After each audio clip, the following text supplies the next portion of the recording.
So we have Kim Forrest here. Oh, am I on? Yeah. Hi, I'm Kim Forrest. I'm on the board of StoveTeam, and I'm happy to be here. So thank you for joining us. And in a minute, we're going to show you inside where Osman and Selvin are the two people that just got trained to make a stove, and they're in the midst of making their first stove now. So I was just chatting with them about their experience, and we'll go in there in a second and see what they're doing. Awesome.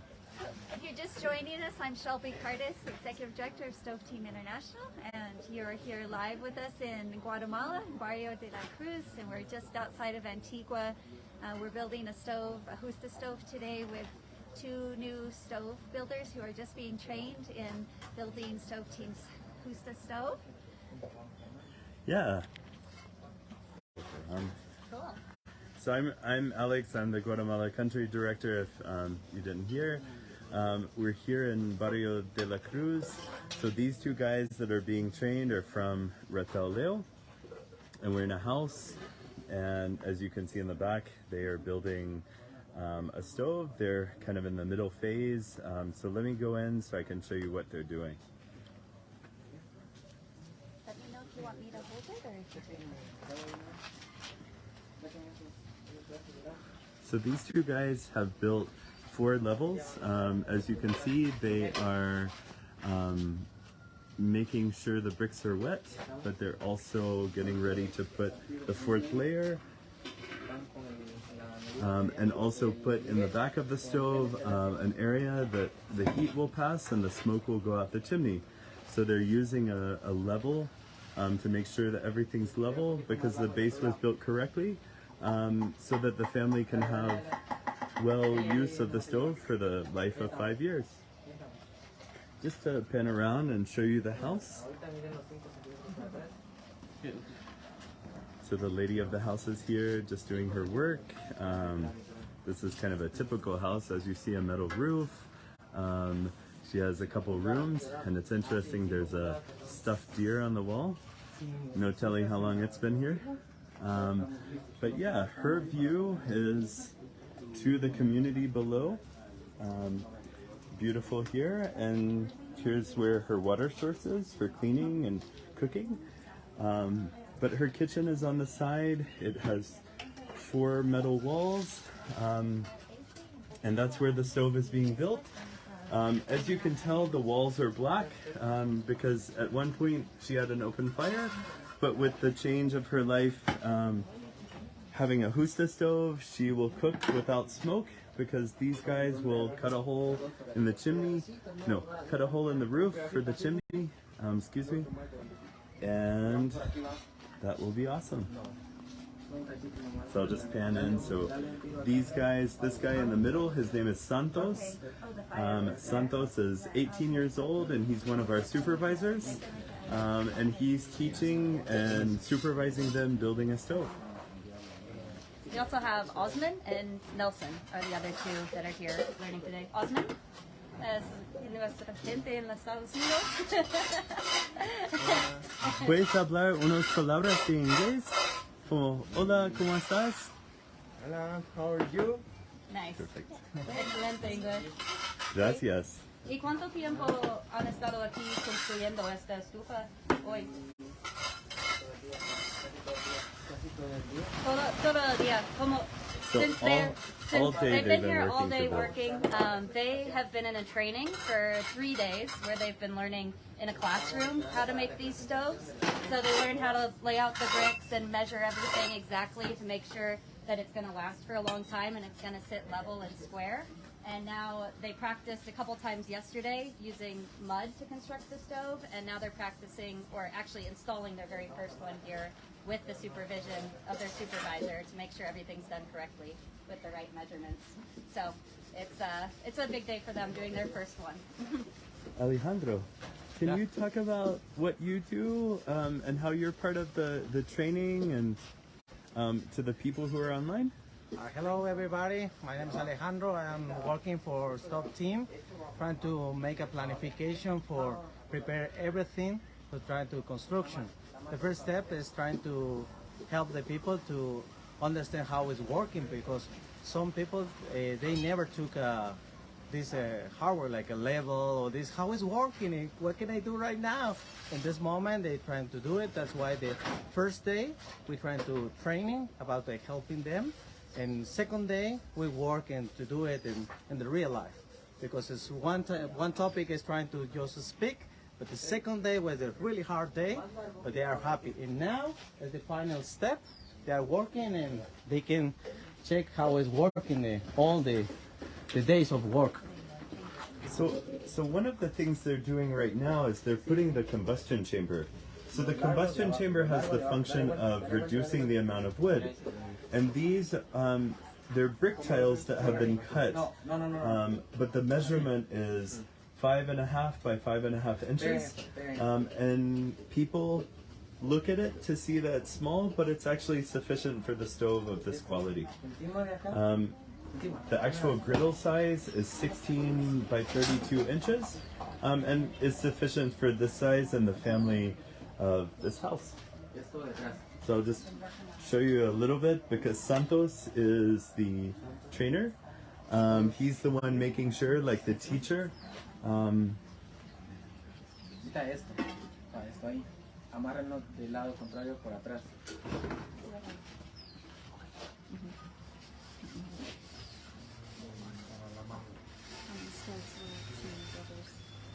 Okay, Alex, I have a question. How many stoves will the two new builders, how many stoves are they going to build? So typically a stove, In each month, actually. Here, let me. typically a stove builder can build 2 stoves per day, one in the morning, one in the afternoon. Typically our stove builders are building 20 days a month, so that equals about 40 stoves per month. We're starting new projects, one being in Retaleo, another being in Mazatenango, and other regions of Guatemala. So training one builder, if he's going to work full time, he'll have 40 stoves per month. But the more builders we can train, the bigger our project can grow. Can you just talk a little bit about the Maestros Comaleros training in general? Yeah. So the Maestros Comaleros is a name that we have created for Guatemala. Maestros Comaleros, and the idea has come from Honduras. We've partnered with an organization called Trees, Water, and People and ADESA that have the knowledge of how to train people as being self-entrepreneurs to go out and be stove builders. So essentially here in Guatemala, we've created a stove builder academy. And what that means is we have Alejandro, who is training people. Alejandro is one of the brothers of one of our workers, but the idea of Alejandro is that he is learning the skill from the trainer from Honduras with the intent that he will become our future trainer. Yeah. That's a challenge. It's a challenge, but it's a big challenge, big shoes to fill.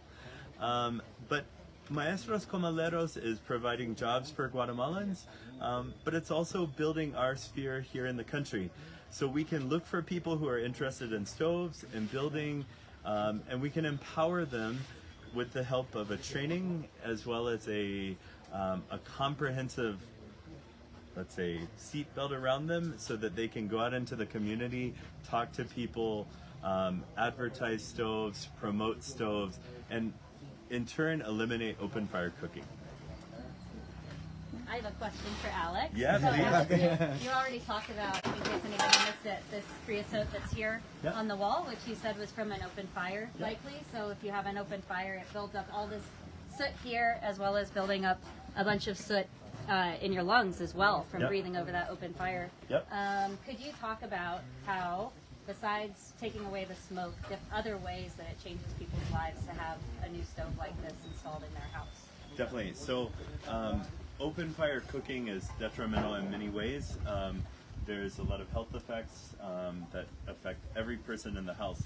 Commonly, if there's a woman that's cooking in a kitchen, kind of like the one behind me, the smoke is filling the other rooms of her house and affecting the vision, the lungs, and also the skin, and more or less the whole body of a person that's breathing it in.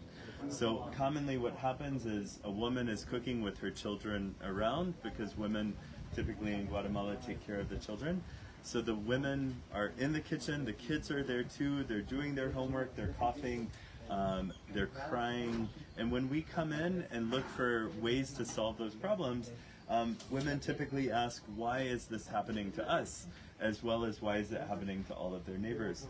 So open fire cooking has certain benefits to the culture of Guatemala. We're here in Barrio de la Cruz, which is high up from Antigua in the mountains.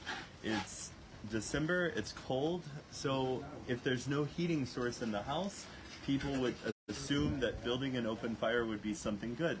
But the idea of keeping the heat trapped in your house as well as the smoke trapped in your house causes problems for your health. And people have been used to cooking like this for generations and generations. So even though when we go in, people say, my grandmother is 85 years old and she cooked with an open fire her whole life, younger people usually can understand the negative problems, the causes of these health effects, because they're cooking 3 times a day, they're breathing smoke, their kids are having asthma and respiratory problems. Now, with COVID, COVID kind of exacerbated the problem even more, because now people have respiratory illnesses that are elongated by the smoke that they're breathing in. So this is kind of a comprehensive thing that StoveTeam does, going into the house, empowering women, looking for people that are willing to make a life change, and educating them in a way to have the change that will last for their lifetime or 5 years of the life of the stove. Cool.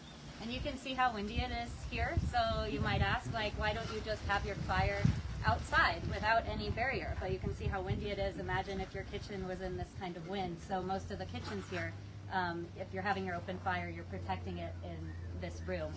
The other thing I was just going to mention is it's 3:15 in the afternoon, almost 3:15. So you can imagine if it's windy like this at 3:15, what is it like in the middle of the night? So this house is made out of metal walls, lamina as they're called in Spanish. And if you look behind, this is another part of the house that is made of cinder blocks. Typically people, if they have the ability, are cooking in a space that's made of metal, but living in a space that has cinder blocks, because cinder blocks hold in more of the heat. But here in Guatemala, we have 2 seasons, the rainy season and the dry season. It's usually warm in the day and it gets chilly at night. For the people that are in the US, the temperature right now is like 65, and probably at night it's about 55. But that's cold if you don't have any way to grab the heat, and this is why many people would look to have an open fire in their house to provide some of that heat, because electricity is expensive, gas is expensive, and wood is plentiful around the people that live here. So Alex, I have a question. You mentioned empowering people, but can you talk a little bit, since we're training stove builders this week, talk a little bit about specifically empowering women stove builders? Sure. So StoveTeam is on a hunt for more people. We're always looking to build our network of people that work in communities. So one thing that we have a background in is looking for people that may not have had a voice in their society before. So typically men go out and work, women stay at home. But if we can find women that are willing to take on the task to break the gender role, we're willing to train them, send them out, and get them participating in the workforce as stove builders. So this is a challenge in Guatemala because gender roles are very set. So typically when women enter into the community and say, I have all of my tools, I'm ready to build a stove, I need you to help me do this and this, men from the household will say, what's your purpose? Why are you here? Where's my builder? So this is something we train women to talk towards, I guess, or against. We want them to feel empowered, to be great, advocates of stoves instead of open fire cooking. But we also have noticed that women talk better to women. So if a woman is in the community talking about her life and her problems that she used to have to other women in the house, That's something that women really listen to. So we're always looking for women. It's not the easiest thing to find. We probably interview 20 women and 5 of them decide to come to the training. So the training that we're currently finishing today and having a graduation ceremony tomorrow has 17 men and 1 woman. We have interviewed 10 women as part of this training, but in the end, there was something that made them say no. Whether it is leaving their kids, whether it's leaving their families, whether it's doing a skill that they've not had a lot of experience in before. But the idea is to start small and slowly grow with more experience, because we have great supervisors in StoveTeam.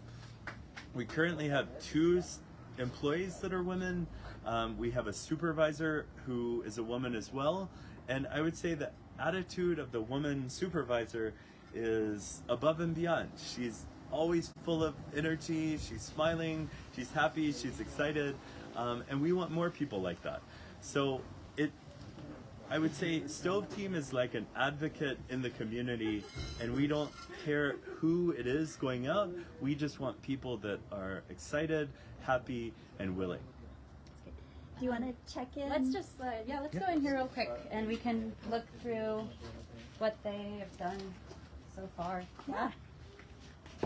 So, did you explain everything about the stove so far? No, so, this down here, you can see down here, this is a base that the family made.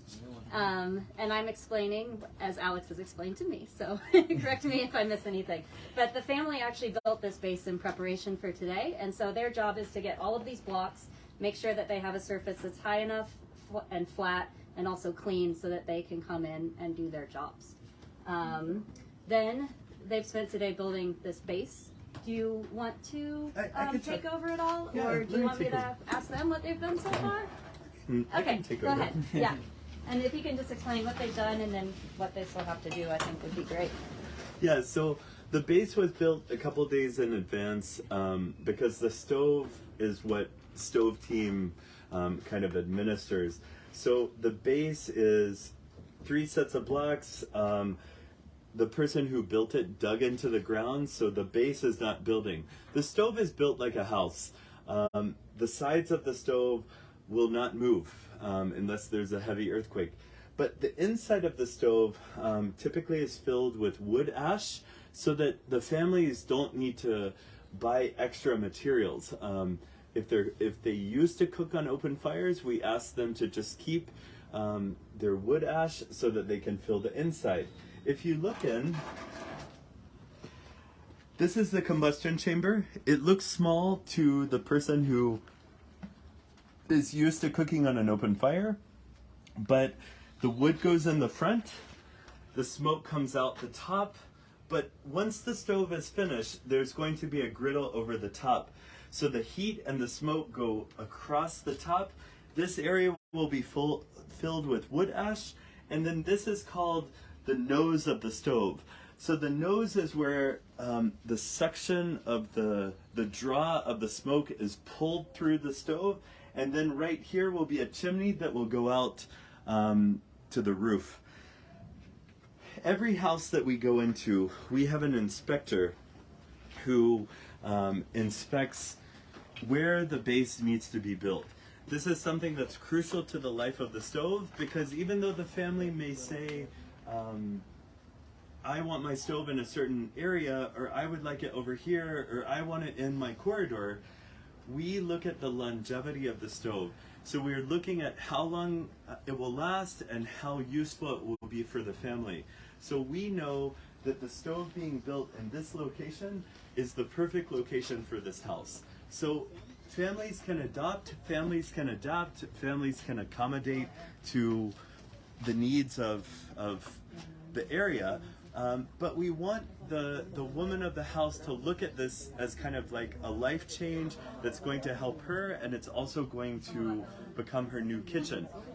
Now, as you can tell, this is the corridor. It's very windy right now, so if we put a stove in this zone, it would be very challenging because the wood would burn very fast or the fire would blow out.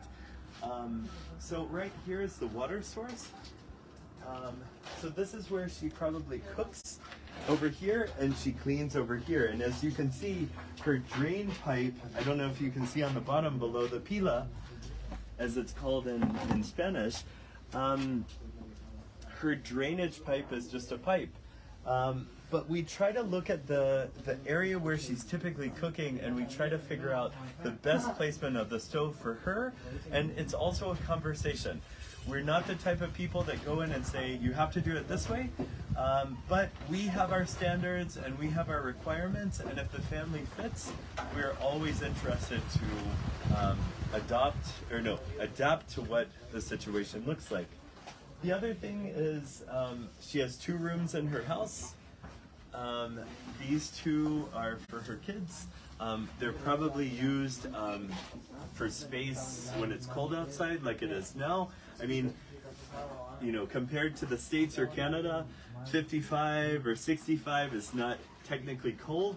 But here, where it's windy, it's humid, we're up in the mountains, there's high mountains around us, lots of trees. It's beautiful to look at, but it's really cold feeling. Do you want to maybe ask a couple questions about, ask them a couple questions? Yeah? Let's do. I'll hand it off to you. Maybe, I'm not sure what to ask them. Maybe I'll ask them what the most difficult part of making a stove is, what you have to be careful about. What do you think? Tenemos una pregunta. ¿Cuál es la cosa más difícil en la construcción de una estufa? Más difícil, pues sería la parte de iniciar la primera hilada de abajo, de más para arriba ya no es costoso, porque dependerá de las bases quién las arma de un principio. Y quedó esta así, por ejemplo, estamos esperando porque vamos a estar nomás como demostración, la que estamos haciendo ahorita acá. Por eso es que vamos así, y vamos a encontrar a otras planchas ya terminadas, otras a medias y otras ya finalizadas completamente. Momento, voy a traducir. So one thing that he's saying is that the hardest part is the start of the stove. So So getting the measurements correct and doing the first line of bricks. So once that part is done, it's easy to move from the top up. So another thing he said... He was saying he was having to wait for the demonstration, right? Yeah, so he was saying that. And then also just, doing the measurements, if you've ever built anything, the most critical thing is getting everything even at first. So when they first start this, they do a lot of measuring because the measurements have to be exact, and they have to be able to get everything square to make it work. Yeah. Sounds good. That sounds like everything he said. Do you want to ask another question of them? Yeah.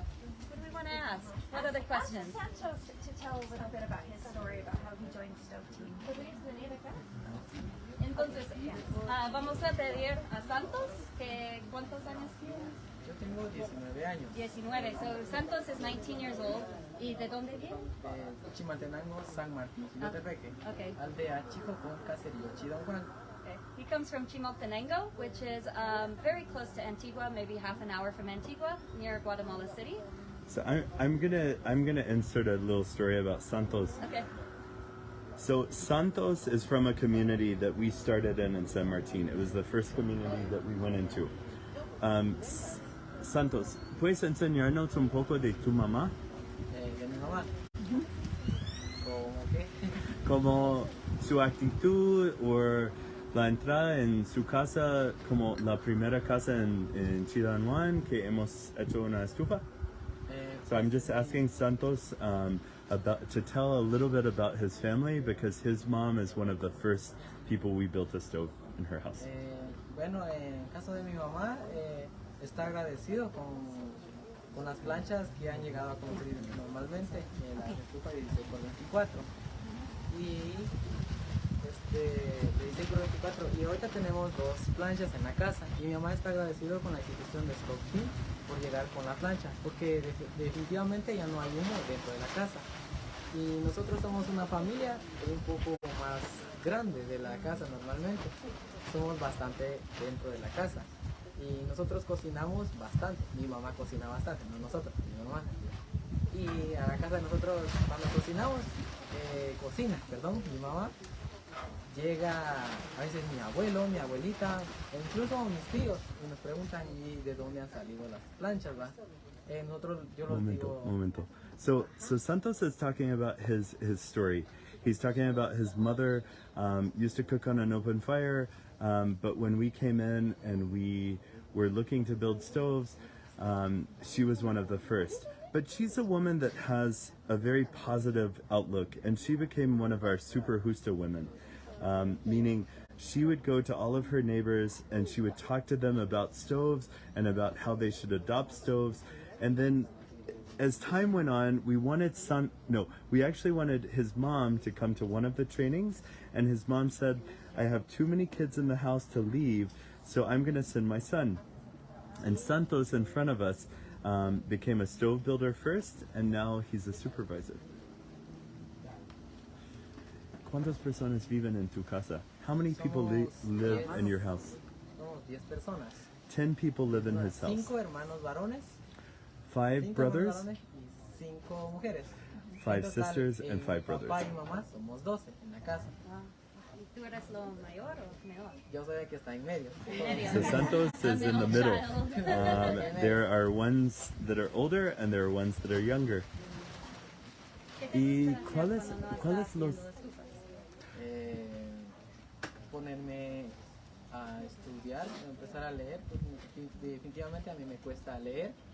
So for him it's difficult to read, but he's been putting a lot of attention in trying to learn to read more, and now his job with StoveTeam is giving him more access to have the ability to grow in his studies and continue his school. ¿Cuáles son los nombres de sus hermanos? So Santos is going to tell the names of his brothers and sisters. Mi hermano mayor, Miguel Ángel, mi hermana Rosalidia, mi hermano Mario, mi hermana Reina Esperanza, y detrás de Reina sigo yo, Santos ahí no saben, detrás de Santos ahí no saben, sigue mi hermano Juan, Marvin, Catherine, Juanita y Mariela. So there are 10 children in his house, his father and his mother. I saw a question, Alex. I think Derek asked how much a stove costs, a Justa stove costs in US dollars. Yeah, so I guess I'll just answer. I'm standing here. So it kind of depends, depending on how far we have to travel and how much materials cost in a given area. But with materials rising, metal costs have been rising, gas costs have been rising, and we have been refiguring the cost of a stove. And in US dollars, it's between $165 and $200. So it just depends. We ask each family member to contribute something, some small price, because we have found that really helps with adoption. If a family contributes in some way to the cost of the materials, they adopt the stove and the project is successful. And so we ask the family to build that base of the stove that you saw, and we ask them to contribute somewhere between $20 and $45, which may seem like a lot of money for a family that has a very low income. But Alex just told me that when they come in and they talk to a family, they work with the family, and they say, don't spend money on Coca-Cola for this week and the next week, and the families are able to save that much money to contribute to the cost of the materials, and that really makes the project work. So another thing that I'll just kind of add on to what Shelby said, we always look at, this is the unknown of Guatemalan houses. When it's windy, when it's raining, when the sun comes out, you never know. But we roll with the punches. We look at a way for the family to pay. If it's not monetarily, there are other ways to pay. So typically, if you walk into a house and see blocks, if you see cinder blocks, if you see bricks, we see what they have. And if a family says, I actually have 2 bags of cement, that could be their contribution. Because when we start in a community and start building stoves, the idea is to help people have something that maybe they didn't have in the past, in a way that makes it easier for them. So this family contribution of between $35 and $45, in other countries that we're working in, people pay a little bit more. But some communities where people are, they have lower resources, they pay a little bit less. We're always looking to collaborate. We're looking to collaborate with communities, we're looking to collaborate with organizations, with other Rotary clubs, with other groups, with the thought that, you know, the base cost of the stove is about $165, but probably the better cost would be $200 because we follow up on the stove for 5 years, and every one of our visits costs a little bit of money to make sure that people are using their stove, and if it takes extra visits, that's something that boosts our adoption. So StoveTeam is really focused on the adoption of stoves, meaning we want to build a friendship and a relationship with people so that they use their stove and they're happy with their stove and they can see a change in their life. So another thing I would say, it's a team effort. I'm the Guatemala country director. I manage the growth of these projects and the follow-up and the start and the finish.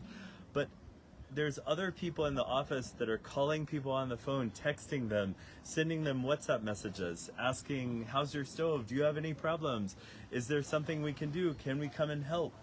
And so my hat goes off to all of the office staff, as well as the staff in the field, as well as the staff in the States, because we're all working together to make change. There goes the clothesline.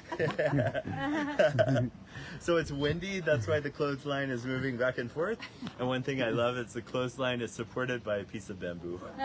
So, I was just going to say, I just wanted to, for anybody who may have joined just recently, I'm Shelby Curtis, Executive Director of StoveTeam International with Alex Eaton and Kim Forrest, our board chair. We're here in Guatemala. We are working, building stoves in a household near, outside of Antigua in Barrio de la Cruz. I wanted to just do a quick shout out to some of our wonderful partners and sponsors. We are actually here on a trip with the Christadelphian Meal a Day board members who are wonderful supporters of our project. And I just wanted to say hello. I don't know who's out there, but if we have anyone from the Hearth Patio Barbecue Association, Roundhouse Foundation, Good Works Institute, Sum Up, or Climate Hound, and all of the many Rotary partners that support StoveTeam, as Alex said, this is a collaborative effort, a team effort. Our founder, Nancy, if you're on the call, and any of our other board members, we just want to say hello. We wish you were here with us, and thank you so much for your support, for your wonderful support. I think it'd be good. So I was just talking to them in there, and I was like, oh, how much do you have left? And they're like, well, we're waiting to finish the demonstration, and then we can finish the stove. So do you guys want to go ahead and say goodbye to our stove builders here? Yeah. Okay. And thank them. Vamos